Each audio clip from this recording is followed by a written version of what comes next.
time. It keeps going sequentially. And it never needs to break to explain a point like this.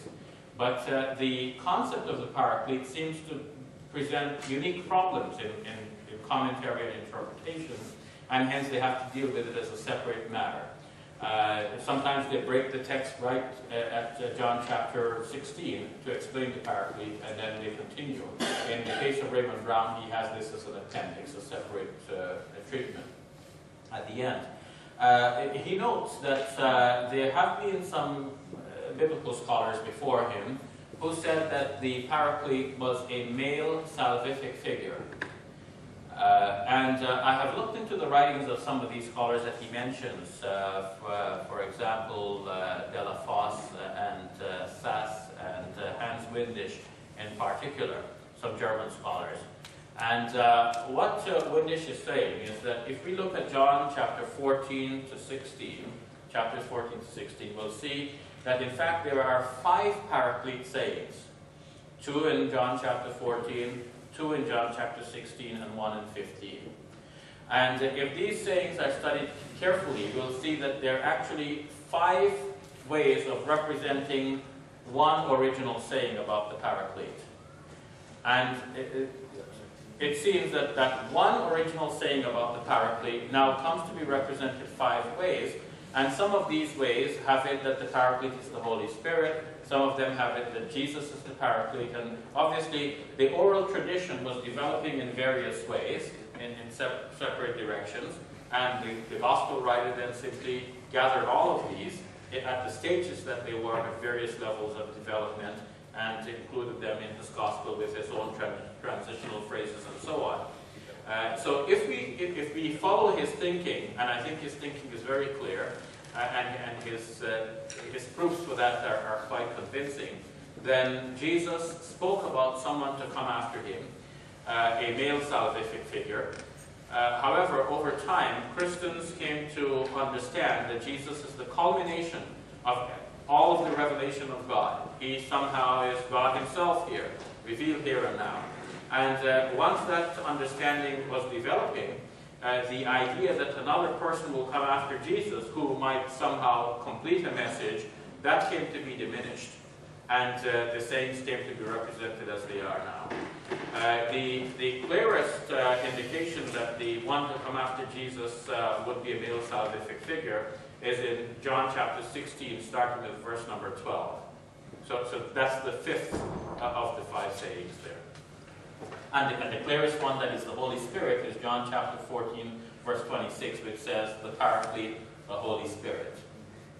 So you have 2 different representations of the same thing. Any other questions? Okay. So if we have no more questions, I guess we can call it. Yeah, when talking to Christians, how should one explain the incidents of the Council of Nicaea? Because you know that was a very controversial event in modern history. So some Christians, like the brother said earlier, won't accept that some gospels was taken out of the original Bible. So how should we go about talking to Christians about that? Okay, the Council of Nicaea, as far as I understand, had nothing to do with putting in or taking out gospels. It is true that the first person to give us a list of the 27 books as we have them now in the New Testament was Athanasius, one of the key players of the Council of Nicaea, and he gave us that list in the year 367. So that's a few decades after the Council of Nicaea. But by the time of the Council of Nicaea, which took place in the year 325, the Gospels that we're looking at here were already in wide circulation. And they may already have been collected into a singular collection, which would eventually come to be the New Testament of the Christian Bibles. So there wasn't a question as to which Gospels will be included. But the Council of Nicaea was called to decide a question. Is Jesus similar to God, or is he God himself in a way? Is he of the same substance as God, or is he of similar substance to God? Arius of Alexandria, we are told, argued that Jesus was of similar substance to God. And Athanasius was arguing that Jesus was of the same substance as God. And apparently that made a lot of difference. If he's similar substance, then he's not God himself. If he uses the same substance, then he is God himself. And the question was decided in favor of Athanasius, that Jesus is true God of true God, or very God of very God.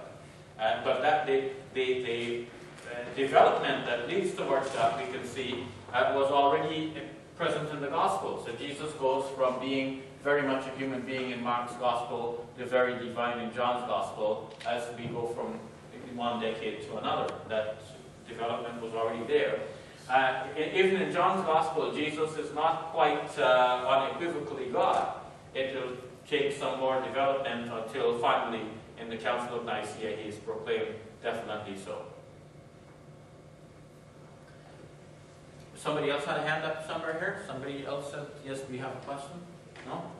Did you have a question, Naki? No? Talking about dawah, I said, Muslim, dawah, how do we present dawah? Is it through our character apart from the vocal preaching? We also need, especially in this society, to be good Muslims, to show by example, which may also be dawah, or we need to go by door and knocking and telling people to come. Well, I think dawah needs to be done at various levels, and the least we can do is demonstrate the good character of Muslims by performing a random act of kindness or whatever, being an active member in the society, participating in ways that will show that you are a citizen worthy of having in this great country. All of that is dawah at various levels, but the ultimate is to present the message of Islam directly to people and put the onus on them to either accept or refuse it after it has been presented with that level of clarity and persuasiveness. So we should be presenting that message on radio, television, and print media in many different ways, as individuals and also as a community, taking it to that level where only the community can take it. All right. I think that we will conclude there. Thank you very much, Br Shabir, for the talk. I want to thank you all for coming. And we have some refreshments, so please help yourself.